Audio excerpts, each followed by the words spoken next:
Segunda de Samuel, entonces, en el capítulo 12. Y esta es la continuación de la historia del pecado de David con Betsabé. Y pudimos ver al principio del capítulo 12, la última vez que estuvimos juntos, que Natán, después de algunos meses, dijo la historia acerca de un hombre rico que se había robado un cordero de un hombre pobre y cómo la había comido, y le preguntó a David qué debemos hacer, y David tenía juicio en su corazón. De acuerdo a la ley, se tenía que dar 4 veces la cantidad de lo que se había robado en restauración, y David dijo, sí, vamos a hacer lo que haga eso y lo vamos a sentenciar a muerte. Y en Romanos 13 nos dice que condenamos a otras personas en nuestro corazón porque nosotros estamos haciendo lo mismo. Quizás no exactamente, quizás en una forma diferente, pero nuestro propio corazón, sea que nos demos cuenta o no, esto nos está condenando, nuestro corazón nos condena y condenando nuestro propio pecado. Y la realidad es si hemos estado dispuestos a recibir el juicio de nuestro propio corazón, y nuestro juicio está siendo declarado casi inconscientemente, y Natán entonces le dice, David, tú eres ese hombre. No fue una cordera, sino un cordero, sino la esposa de ese hombre. Y no fue solamente comerse el alimento, sino matar a su esposo y otros que murieron juntamente con él. Muertes causadas por esta sentencia de muerte que se le puso a Urías, tratando de cubrir el embarazo de Betsabé de David, y de una cosa pasó a otra y a otra. Y claro que vemos la vida de David, y él desobedeció al Señor de tantas formas. Él hizo tantas cosas honrosas. Él tuvo un gran corazón por Dios. Tuvo momentos en su vida en los cuales él tremendamente brilló, andando por fe, y claro que matando a Goliat.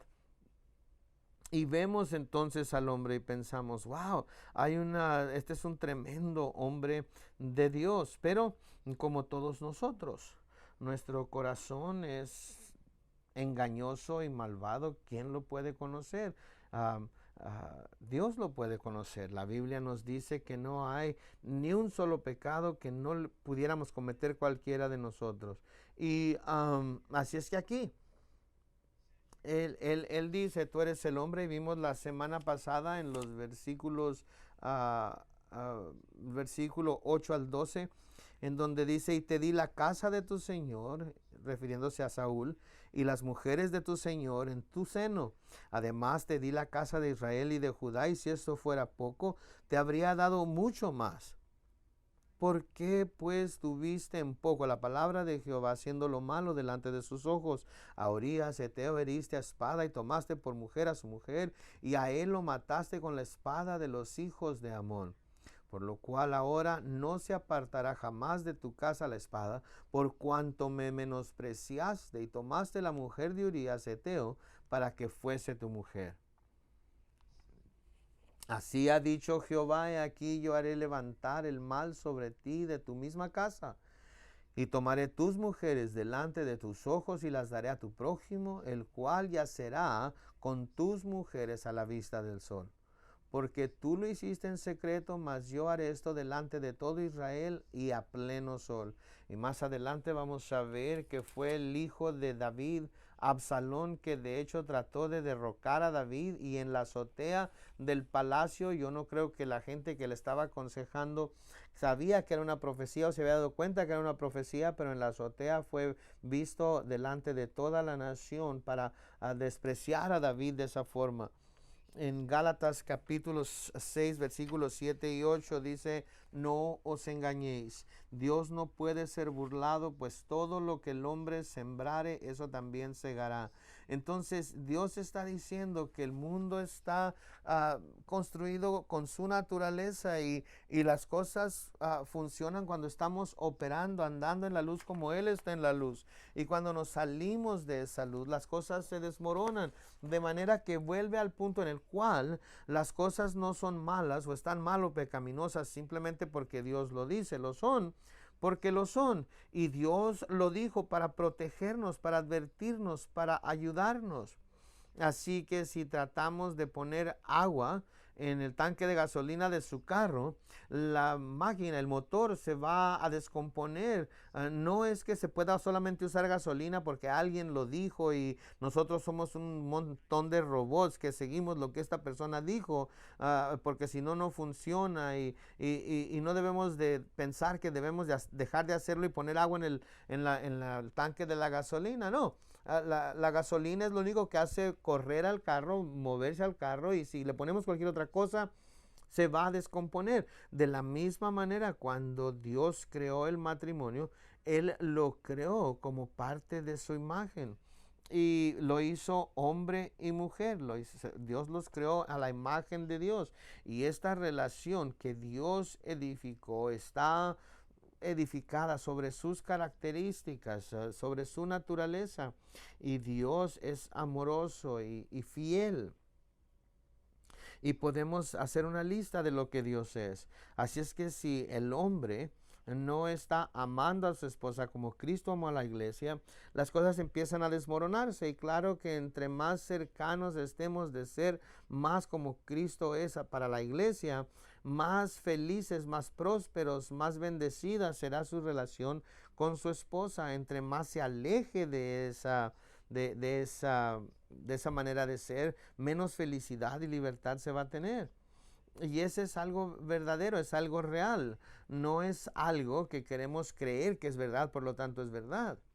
De la misma manera se nos dice que la esposa en particular debe someterse a su esposo como al Señor en todo. Y claro que en nuestros días, la mayor parte del mundo, eso parece algo malo, algo malvado. Parece ser que se le está diciendo a alguien que se someta a alguien. Es como que estamos retrasándonos 1000 años en el tiempo. Así es que, pero el Señor fue el que lo dijo y lo dijo de la manera en la que tenía que ser entendido, y es algo hermoso cuando se entiende de esa manera. Y de hecho se nos dice que debemos someternos el uno al otro en el temor del Señor, de manera que la esposa debe amar a su esposo aun cuando no lo diga específicamente. Y claro que el esposo debe someterse a la esposa también, debemos someternos el uno al otro. El Señor no tomó parte del pie para que el hombre esté sobre la mujer, ni de la cabeza para que la mujer reinara sobre el hombre, sino de su costado para que sean iguales. Sin embargo, al decir que alguien tiene autoridad sobre otra persona, no hace a la persona en autoridad mayor o de mayor valor, sino simplemente es el orden. Y podemos ver aún dentro de la Trinidad que el Padre tiene autoridad sobre el Hijo y el Hijo sobre el Espíritu. Jesús dice en Juan que el Padre es mayor que Él. Eso no es una palabra de sustancia o calidad, es simplemente autoridad. Entonces, con las diferentes maneras de manifestarse, un solo Dios se manifiesta en 3 personas y manifiesta así también el corazón de sujeción. Se toma entonces la naturaleza de Dios y se manifiesta en la creación, y podemos ver que las cosas tienen que someterse la una a la otra para que la creación pueda funcionar bien.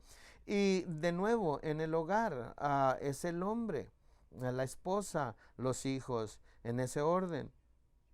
Y si el orden cambia y alguien más está en autoridad y los hijos están reinando en casa o están gobernando, dirigiendo en casa, se están apartando de la naturaleza de Dios. Entonces, dentro de Dios no hay ningún error, sino que hay amor, hay pureza, hay santidad, hay fidelidad. Y así es que de nuevo, mucha gente en nuestros días trata de decir, oh, esa ética judeo-cristiana que trata de quitar la diversión de la vida y que no puede uno tener relaciones sexuales con nadie excepto con la esposa o sin casarse. Y ahorita esa es la que prevalece en la sociedad. Se puede tener sexo con cualquier persona que se quiera y cuando se cansan de esa persona pueden ir con la siguiente persona o se van a vacaciones separados y cuando se vuelven nadie se dice lo que sucedió. Así es que debemos de recordar que no solo somos seres físicos, sino que somos seres espirituales también y no todos los pecados de los que hablamos son físicos. Se puede pecar en contra del alma, se puede pecar en contra del espíritu. Así es que de nuevo aquí los pecados de David estaban delante de Dios y todos nosotros cuando firmamos o tomamos ese pacto del matrimonio es delante de Dios y de los hombres, y él no fue fiel en su pacto para con Dios y luego no fue fiel en su pacto para con los hombres. Así es que hay diferentes niveles y se va entonces a cosechar lo que se siembre, y entonces podemos decir, bueno, pero eso soy yo y nadie más va a ser lastimado. No, no es así. Todo en la creación afecta a todos los demás. Y en este tiempo los hijos de David que todavía no habían nacido iban a ser afectados por este horrendo pecado que él cometió. En todo su reino iba a sufrir por ello. Miles de personas iban a morir en la guerra porque David era el rey, así es que lo que él hacía afectaba a todo el reino. Y esas son cosas reales. Entonces, ¿por qué es que tenemos esta historia? ¿Para avergonzar a David? ¿Para mostrar lo duro que Dios es con el pecado? No. Esta historia es para nosotros, para decir, eso mismo puedo hacer yo si no fuera por la gracia de Dios. Y todo el pecado es común a todos los hombres, de manera que David tuvo el deseo de cometer adulterio, de tal manera que todos en un momento dado podemos tener ese mismo deseo. Y el diablo está esperando, así como vemos con Jesús, para tentarnos, para poner tentación delante de nosotros, así como lo hizo con el Señor. Y va a haber oportunidades en las cuales nosotros no las creamos, ni el mundo las crea, pero el diablo las va a crear, las va a llevar a cabo, preparando ese tormenta perfecta, una cosa tras otra, y algo que nunca pensaríamos que pudiéramos hacer, en este caso hasta asesinar a otro hombre para tomar a su mujer. Si le hubieran preguntado a David el día anterior, oh David, ¿tú serías el tipo de hombre que mataría a otro hombre para robarle a su esposa? No creo, no sé lo que hubiera dicho David, pero hubiera pensado que estaban locos los que le hicieran esa pregunta, que les harían pensar que David iba tan siquiera a pensar en una maldad como esa. Sin embargo, el adulterio se llevó a cabo. Trató de emborrachar a Urías para comprometer su integridad a este hombre que era uno de los comandantes de su ejército, y como no quiso hacerlo, dijo, te voy a matar y voy a tratar de hacerlo parecer que fue parte de la guerra y no algo en lo que yo tuve mi mano, y fue un plan muy diabólico. Se pudiera pensar, ¿qué pasó, David? Tienes toda esta cosa de ir a un lugar en la batalla donde están los más fuertes y sería atacado y luego ibas a tocar la retirada y Urías se quedó ahí enfrente de la batalla con todos los mejores soldados atacándolo a él. Entonces todas estas cosas que vuelvo para decir, vamos a encontrar eventualmente en el libro de los Hechos que David era un hombre según el corazón de Dios, que cumplió con toda su voluntad. David fue el hombre que se ha escrito más en las escrituras que cualquier otro hombre. David sería un hombre que nuestro Dios orgullosamente podría decir que él iba a sentarse sobre el trono de Dios para siempre. Pero David también era de carne humana. Y cuando Adán y Eva pecaron, todos nosotros estábamos destinados a nacer con esa naturaleza pecaminosa. Y David escribe algunas veces en los Salmos que desde el vientre de su madre nació ya pecador. Y él conocía su propio corazón. Él conocía la maldad que había en él. Quizás estaba sorprendido de haber hecho lo que hizo. Pero él puso en movimiento en ese tiempo, si hubiera dado cuenta o no, la destrucción de todos sus hijos. Una constante espada, un espíritu de adversario en el reino que nunca se iría. Entonces David, este hombre que vino, este gran hombre de integridad, tenía este espíritu después de que pecó, que empezó a manifestarse, que nunca se fue de Israel hasta que eventualmente tienen una guerra civil y cosas horrendas sucedieron. Entonces, ¿por qué está escrito esto? Para que como dice David en el Salmo 119, para esconder la palabra de Dios en nuestro corazón, para que nosotros no pequemos contra Dios, que nos demos cuenta, no estoy listo para ese versículo todavía, sino que debemos de nosotros decir, y quizás no sea el pecado de adulterio o de robar, hay un montón de cosas en las que pudiéramos caer, que debemos detenernos y darnos cuenta. Espérate, la vida es algo real. Lo que decimos, lo que hacemos es real. Y las cosas pueden hacerse más confusas, más destructivas, más dañinas de lo que pudiéramos imaginarnos. Y eso es en realidad lo que sucede al decir, bueno, pues si robo, sí, a lo mejor me sorprenden, a lo mejor me corren.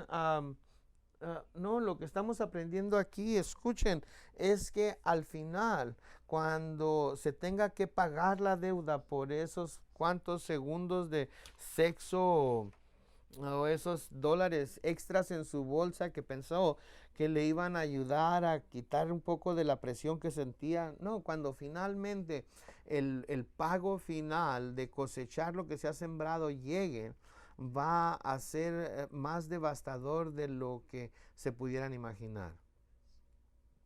Y eso es lo que estamos aprendiendo aquí, que la destrucción, si David fue confrontado con una historia como este hombre que se le mencionó, quizás se le hubiera dicho tan hermosa como es Betsabé, yo estoy aburrido y soy el rey, puedo hacer esto, puedo hacer lo que quiera, lo que sea que él hubiera pensado, lo hubiera podido pensar, pero acuérdate de aquella historia en donde este legado de este hombre fue destruido por esa decisión que tomó. Y ahí es donde tenemos que llegar. Y claro, en el versículo 13, un hermoso versículo digno de memorizarnos. Entonces dijo David a Natán, pequé contra, noten, Jehová. En su salmo, en el Salmo 51, David dice, contra ti y contra ti solo he pecado.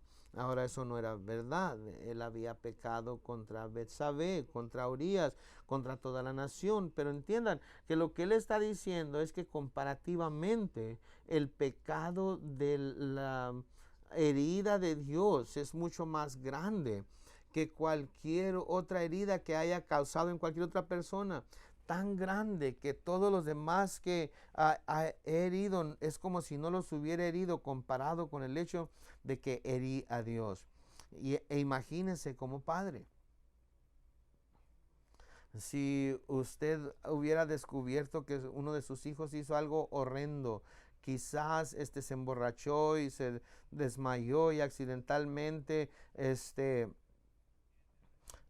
incendió la casa en la que estaba y se descubre que él fue el que lo hizo y lo ponen en la cárcel. Déjeme decirle que esa mamá, ese papá,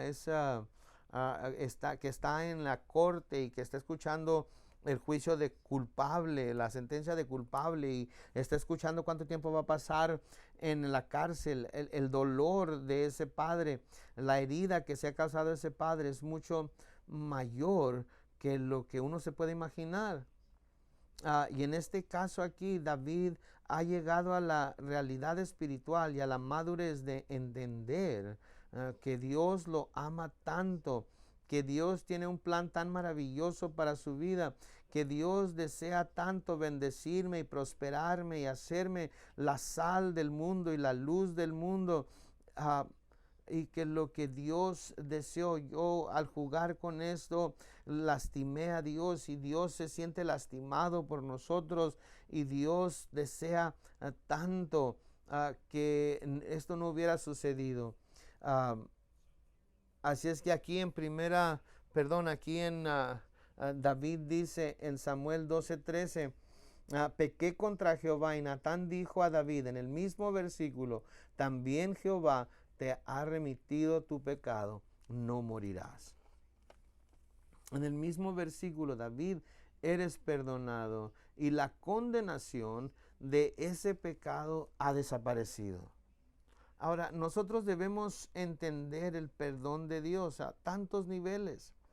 Dios se olvida de nuestro pecado referente a la condenación. Dios sepulta nuestro pecado en el mar más profundo en cuanto a la condenación. Pero sabemos de 1 de Corintios 3 y 2 de Corintios 5 que todo lo que hayamos dicho y todo lo que hayamos hecho, aún las meditaciones de nuestro corazón, vamos a tener que estar delante del Señor para dar cuenta de ello. Y vamos a perder recompensa, nos dice 1 de Corintios 3, si pudiéramos perder hasta toda nuestra recompensa. En 2 de Corintios 5 dice que vamos a dar cuentas a Dios de todo lo que hayamos hecho, bueno y malo. Así es que debemos darnos cuenta de la realidad de que un día vamos a estar sentados con el Señor. No creo que va a ser público, no creo que sea delante de todo el mundo, pero el Señor va a prender el video, lo que sea que tenga en el cielo, y vamos a tener que hablar con el Señor acerca de cada una de esas cosas que hayamos hecho. Y Pablo dice, refiriéndose a eso, sabiendo pues el terror del Señor, persuadimos a los hombres. Entonces, el pensar de tener que ver el rostro de Dios adolorido, ver el rostro de Dios sabiendo acerca de su poder, de su fortaleza, de su espíritu que va a estar ahí presente. No hay pecado que cometamos que Dios no nos haya dado la manera de escaparnos de él, y vamos a darnos cuenta que tendremos que dar cuenta de ello. Entonces dice, no morirás. En 1 de Juan capítulo 1 versículo 8 dice, si decimos que no tenemos pecado, nos engañamos a nosotros mismos y la verdad no está en nosotros. Así es que vamos a detenernos y darnos cuenta que este tipo de historia es para ayudarnos a todos a reconocer que somos pecadores. Pero si digo eso, es como que estoy diciendo que no soy el cristiano que debo ser, que no soy la persona que ha sido salva y el Espíritu de Dios está morando en mí. Así es que no puedo decir he pecado. Nosotros debemos darnos cuenta de la realidad de nuestra condición. A menudo la gente quiere calificarse a sí mismos y encontrarse como una persona buena. Si pesamos todas las cosas malas que he hecho con las cosas buenas, las cosas buenas son más. Sí, asesiné a aquella persona, pero si comparan eso con todas las cosas buenas que he hecho, esto ni siquiera se tomaría en cuenta. Y vemos a gente que no está dispuesta, que está diciendo, sí, tuve una aventura, cometiste adulterio, no, tuve una aventura, hice algunas cosas que no debía hacer, pero no fue un área gris, no fue una pequeña mentira blanca, no fue una falla tuya, no fue una enfermedad, no fue el ambiente en el que creciste, o porque el mundo te falló, porque el sistema educativo te falló, tus padres te fallaron. No, se tiene que llegar al lugar en el cual se dice, yo he pecado. Como Pablo dijo, no hay cosa buena que mora en mí. Pablo dice que la ley vino para mostrarme mi pecado y yo morí, porque me di cuenta que yo me podría destruir a mí mismo y que soy un pecador. Y en primera de Juan 1:9, de nuevo, cuando nos damos cuenta de que no nos estamos engañando, y no digo que Dios es un mentiroso, entonces podemos saber que si confesamos nuestros pecados, Él es fiel y justo para perdonar nuestros pecados y limpiarnos de toda maldad.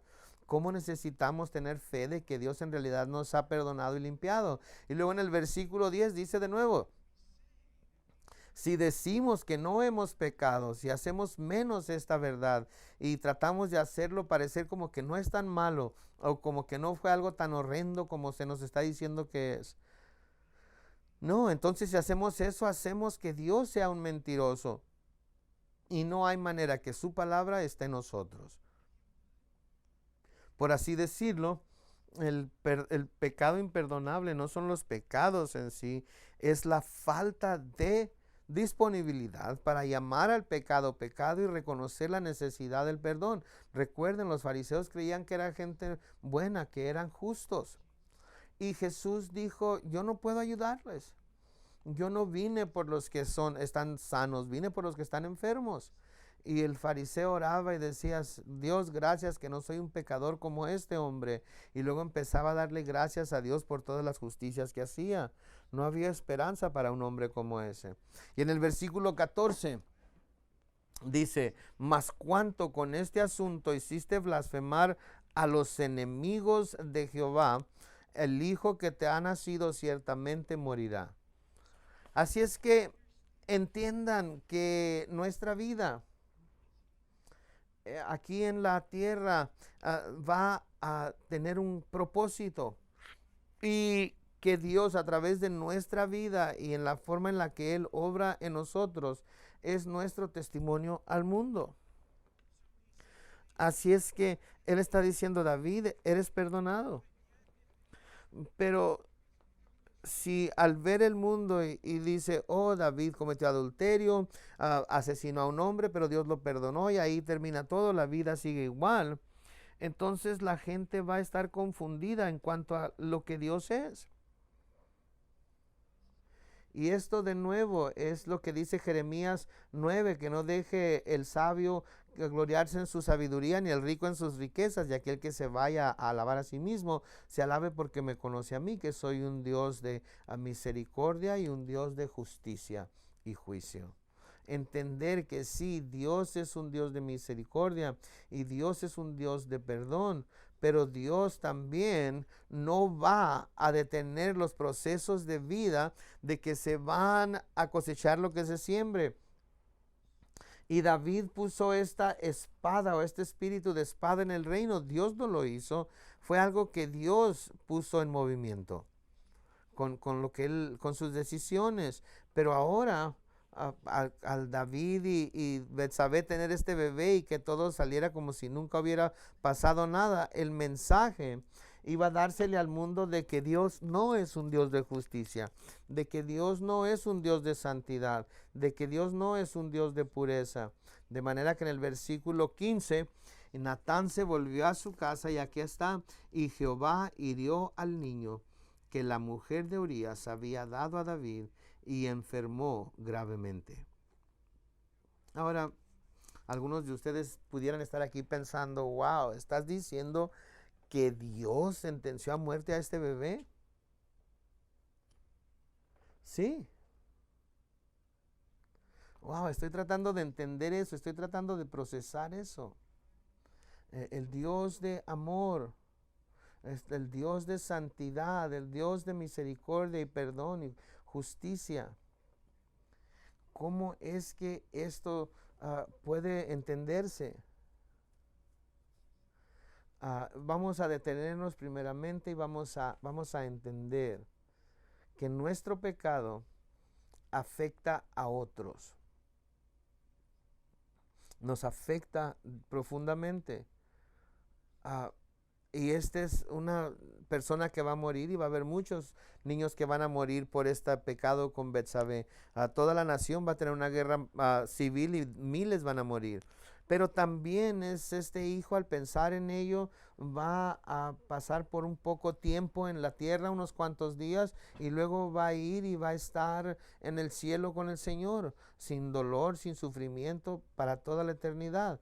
Recordemos entonces que Dios no condenó a este niño al infierno, sino todo lo contrario. Ah, pero el castigo verdadero ah,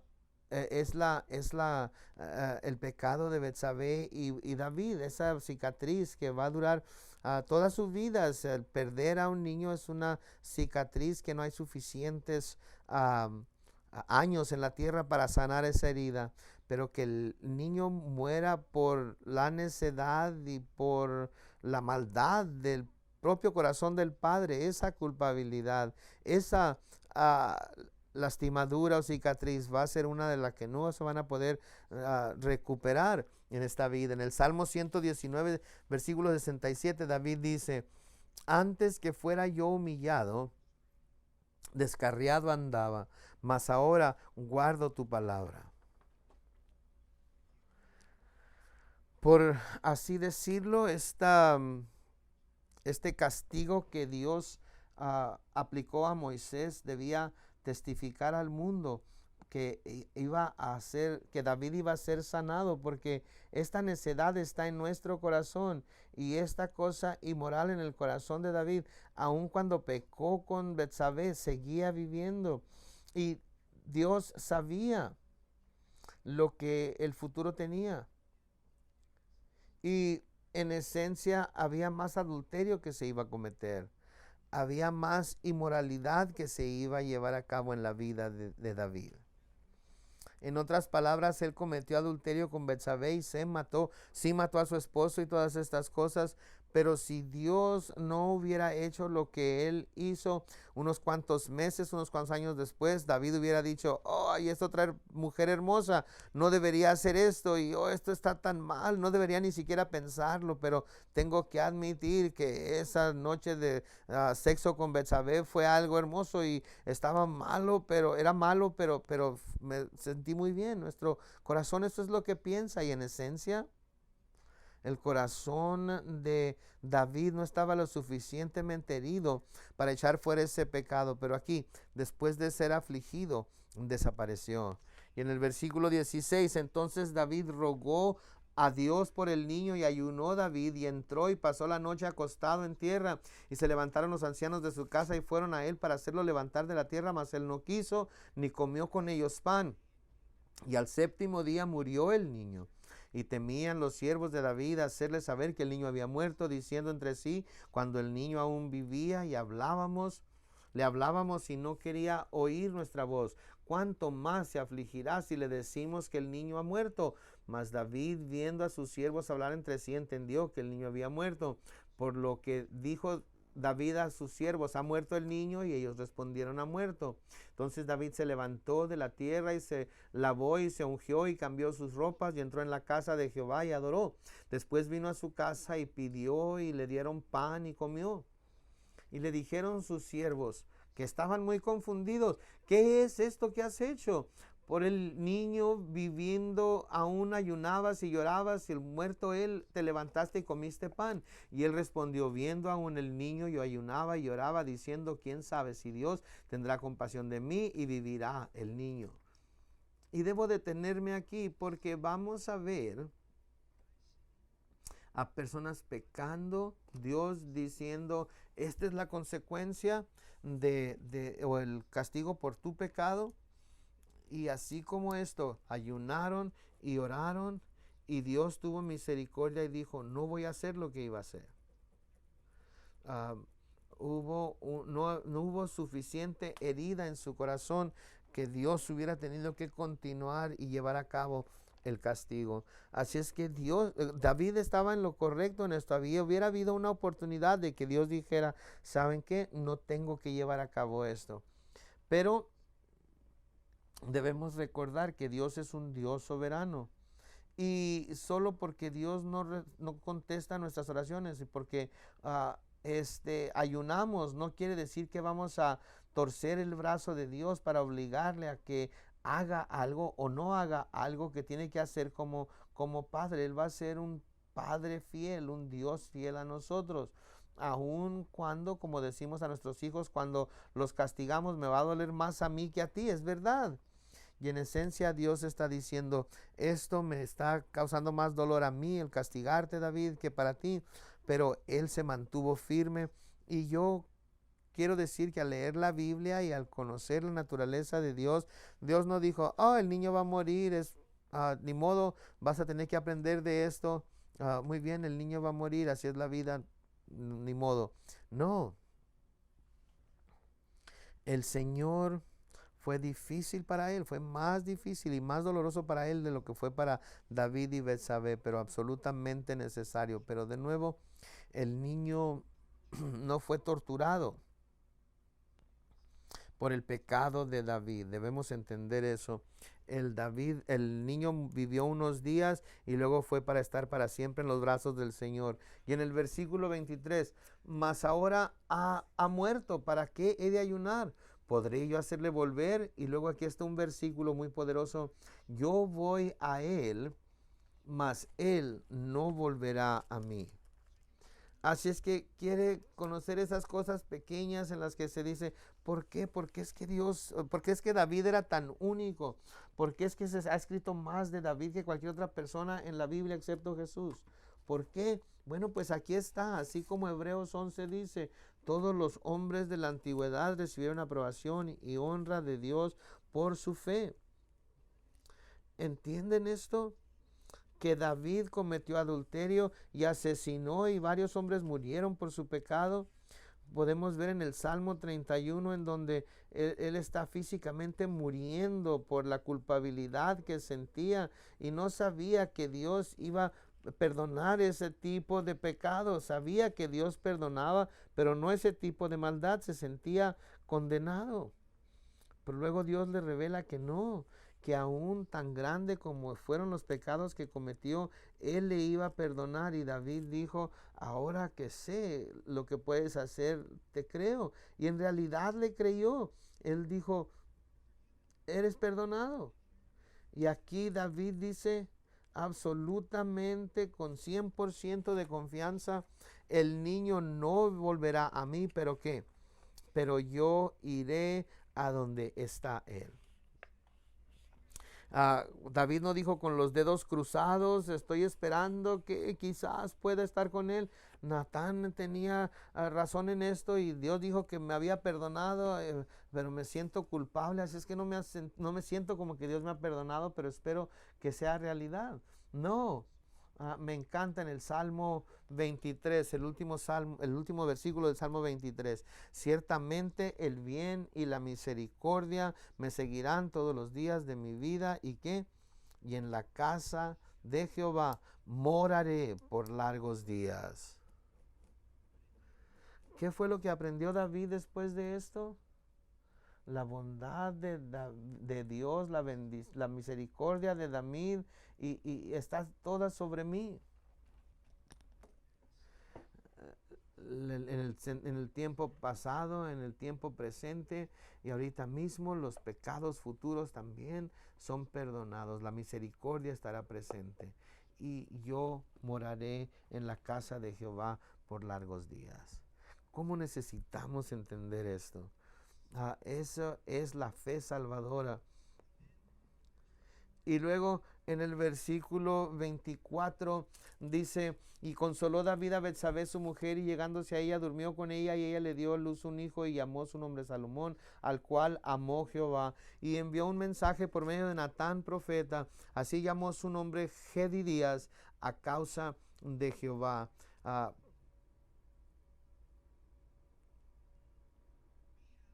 Tenemos más revelación acerca del divorcio y el nuevo casamiento en el Nuevo Testamento.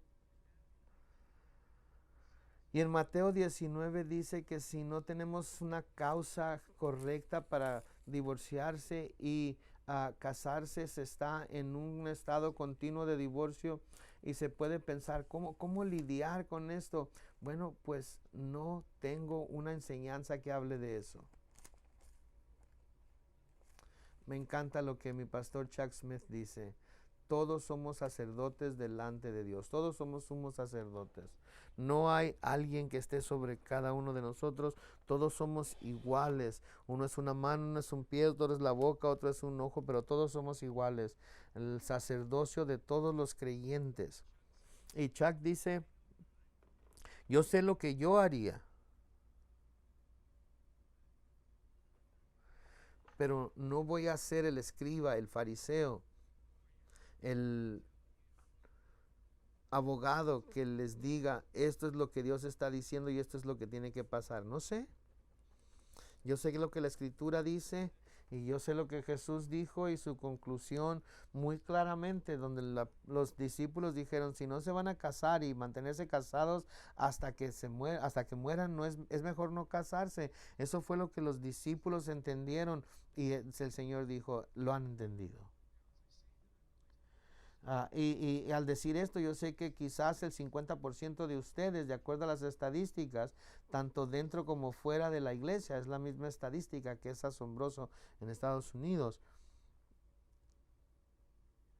Y digo, es difícil, no lo sé. Yo sé que aquí,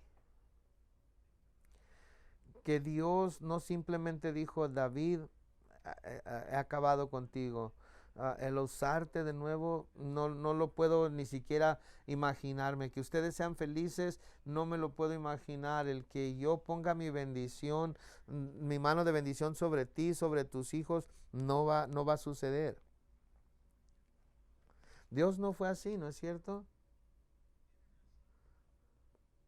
Interesante que Dios sigue llamando a Betsabé la mujer de Urías. Llegamos al Evangelio de San Mateo y dice que Salomón nació de la mujer de Urías. Así es que hubo algo ahí que Dios no dejó que esto se mantuviera en paz, sino que en esencia está diciendo, no estoy reconociendo ese matrimonio. Entiendo, civilmente estás casado aquí en la tierra y tienen hijos y voy a bendecir eso y esa parte va a seguir, pero en cuanto a mis libros y en la forma en la que yo lo veo, en la forma en la que yo lo juzgo y Dios, delante de Dios y cómo esto va a ser juzgado, no lo entiendo. Todo el juicio le ha sido dado a Jesús, nos dice Juan 5. Y simplemente quiero decir a todos ustedes que son solteros o que están casados, van a pasar por un tiempo en el que van a querer estar divorciados. Esa es nuestra sociedad, estos son los dardos del diablo y va a caer la noche oscura del alma y ustedes y su cónyuge van a pensar que no hay forma de salir de esto y van a sentirse bien acerca de ello y van a sentir hasta paz por ello y van a sentir una paz de parte de Dios y van a tener palabras de Dios y otra gente que los va a aprobar y va a parecer que es lo mejor que les pudiera pasar divorciarse y les voy a decir por adelantado, que Dios es mayor que nuestra condenación y es mayor que eso. Y yo sé que algunos, al decir eso, hay situaciones en las que se tiene que divorciar de la persona. Están ahí, de nuevo es muy complicado, por eso no me gusta hablar mucho de ello. Yo sé que va a haber ciertas situaciones en las que no se pueden zafar, pero la única posición en la que se están poniendo es que tienen que divorciarse. Pero al decir esto, quiero detenerme y decir, no importa qué sea lo que se haya hecho, no importa cuál sea la situación, Dios no ha terminado con ustedes. Dios tiene un plan en medio de esa locura, en esta confusión. Dios aún así está en ello. Dios no nos dejará ni nos desamparará. Él está con nosotros hasta el fin del mundo y Dios tiene un plan para ustedes, para sus hijos, en una vida fructífera y bendecida. Y quiero decir aquí que después de todo esto, David siguió siendo llamado un hombre según el corazón de Dios, que hizo su voluntad. David seguía siendo el hombre del cual Jesús dijo que él estaba sentado sobre su trono para siempre. Dios no está aquí diciendo que él está avergonzado de David, que está decepcionado de David, que se siente humillado por lo que David hizo. Ni siquiera pasó eso por la mente de Dios. Y quiero decir, para algunos de ustedes, quizás ustedes han cometido adulterio, quizás han hecho cosas peores. Quizás han sentido convicción por años acerca de algo que hicieron, por haber golpeado a alguien en la secundaria, por haber robado algo a su abuelita, no sé. Y esto es algo pesado sobre ustedes. Y a veces se sienten como que Dios no está obrando en ustedes. Como que Dios nunca va a poder hacer nada a través de ustedes. Tienen que hacer lo que David y creer la verdad acerca de Dios. Ciertamente su bien y su misericordia los seguirán todos los días de su vida, aún esas noches oscuras en las que David cometió adulterio con Betsabé. Cuando nosotros no somos fieles, Dios permanece fiel, porque Él no puede negarse a sí mismo. Hay vida después del pecado. Hay vida después de la tragedia. Hay vida después de las consecuencias de nuestro pecado. Y como señalé aquí, David iba a tener que sufrir las consecuencias de este pecado por décadas. Así es que debemos decirnos unos a los otros diariamente que no pequemos, porque vamos a cosechar lo que hayamos sembrado. Es demasiado doloroso. No solamente les afecta a ustedes, va a ser las dificultades y durezas que van a afectar y van a ser mucho más grandes de lo que se quiere pagar si viéramos el principio y el fin. No está escondido de los ojos de Dios. No es, Dios no le importa, no es nada importante. No es escondido. Lo que hemos hecho en secreto va a ser gritado de las azoteas. Y necesitamos declarar la verdad acerca del pecado, acerca de las consecuencias. La vida es algo real. Y debemos decirnos el uno al otro al mismo tiempo: sí, hemos pecado. Tenemos al mismo tiempo, tan igualmente o más, o declarar aún más, que Dios perdona el pecado. Dios está diciendo: no moriremos, no serán destruidos por esto. Tengo un plan y un propósito para su vida. Y Dios no está diciendo, tuvo un bebé, ¿quién le importa? La gente tiene bebés todo el tiempo. No, Dios amó a su bebé. Dios no fue como fariseo y con Betsabé y David diciendo, sí, ahí está ese bastardo que tuvieron. Ahí está ese niño que nació en un matrimonio que no es legal. No. Dios no tiene ese espíritu de condenación fariseico. Dios simplemente dijo, ahí está un precioso bebé. Salomón, el hombre más sabio sobre la tierra. Así es que detengámonos por un segundo. Dios permitió a David y Betsabé que tuvieran un hijo, y luego permitió que muriera para que todos nosotros nos demos cuenta y digamos, Dios odia el pecado. Dios está diciendo que si no hago esto, su nombre sería blasfemado delante de los hombres, al decir que Dios no le importa si el hombre peca, no le importa el adulterio, no le importa que el hombre haga cosas malvadas. Si eres perdono, no importa, la vida sigue. No, el bebé murió. Entonces ahora vemos con Salomón, ¿qué es lo que Dios está diciendo en este bebé? El hombre más sabio que ha vivido, probablemente el mejor rey que ha reinado sobre una nación, un hombre que fue usado por Dios para levantar, edificar el templo, y una vida asombrosa, y Dios en esencia diciendo, no solamente voy a usarte, sino te voy a usar grandemente. No solamente voy a bendecir a tus hijos, sino que voy a bendecirlos grandemente. Y de eso es lo que debemos darnos cuenta, que sí, el plan cambió.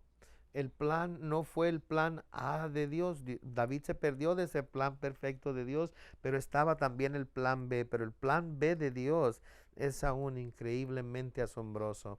Terminando aquí en el versículo 26, dice: Joab peleaba contra Rabá de los hijos de Amán.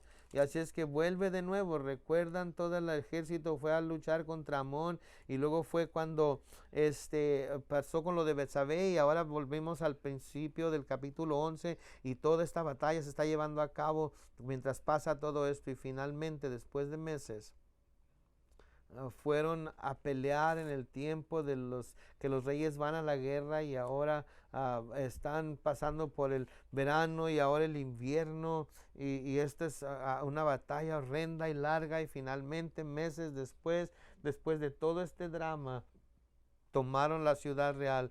Y entonces envió Joab mensajeros a David diciendo: yo he puesto sitio a Rabá y he tomado la ciudad de las aguas. Reúne pues ahora el pueblo que queda y acampa contra la ciudad y tómala, no sea que tome yo la ciudad y sea llamada de mi nombre. Y juntando David a todo el pueblo, fue contra Rabá y combatió contra ella y la tomó. Recuerden que al principio David debió haber estado ahí en esa batalla. Así es que ahora todas estas cosas han sucedido. Entonces David está en medio de la carretera yendo por su camino, y luego se desvió y tuvo que pasar por un camino todo montañoso, y todo se echó a perder y toda esta locura sucedió, y ahora está en ha perdido sus dientes y se dislocó un brazo. Y ahora el Señor ha tomado la manejadera, y ahora está poniendo el carro de nuevo donde tenía que estar. ¿No es asombroso? Dios es tan lleno de gracia. Se salió del camino, sufrió las consecuencias, y ahora está de nuevo en el camino, y ese es el testimonio. Si tan solo clamamos a Dios y decimos: Señor, perdóname. Es pecado. Este pecado te lastimó, es devastador. He estorbado esa vida fructuosa y el plan que tú tenías para mí. Perdóname, Señor. Y Dios dirá: eres perdonado, vamos a ponerte de nuevo en la mitad de ese plan que yo tengo para tu vida. Así es que en el versículo 30, quitó la corona de la cabeza de su rey, la cual pesaba un talento de oro y tenía piedras preciosas, y fue puesta sobre la cabeza de David. Después de todo eso, David sigue siendo coronado, y después de toda nuestra vida y nuestro drama y nuestra historia, el Señor nos coronará a nosotros. Y sacó muy grande botín de la ciudad. Sacó además a la gente que estaba en ella y los puso a trabajar con sierras, con trillos de hierro y hachas de hierro, y además los hizo trabajar en los hornos de ladrillos. Y los mismo hizo a todas las ciudades de los hijos de Amón, y volvió David con todo el pueblo a Jerusalén. Terminando en Isaías capítulo 1, los versículos 18 al 20, dice: venid luego, dice Jehová, y estemos a cuenta. Si vuestros pecados fueren como la grana era doblemente teñida en rojo, y aun cuando se usara cloro, se tenía la habilidad para ver el color rojo en la tela. Así es que aun cuando fuera doblemente teñido como la grana, como la nieve serán emblanquecidos. Algo imposible para el hombre, pero posible con Dios. Si fueren rojos como el carmesí, vendrán a ser como blanca lana. Si quisiereis y oyereis, comeréis el bien de la tierra. Esto es lo que David estaba viviendo ahora. Y si no quisiereis, si fuereis rebeldes, seréis consumidos a espada, porque la boca de Jehová lo ha dicho.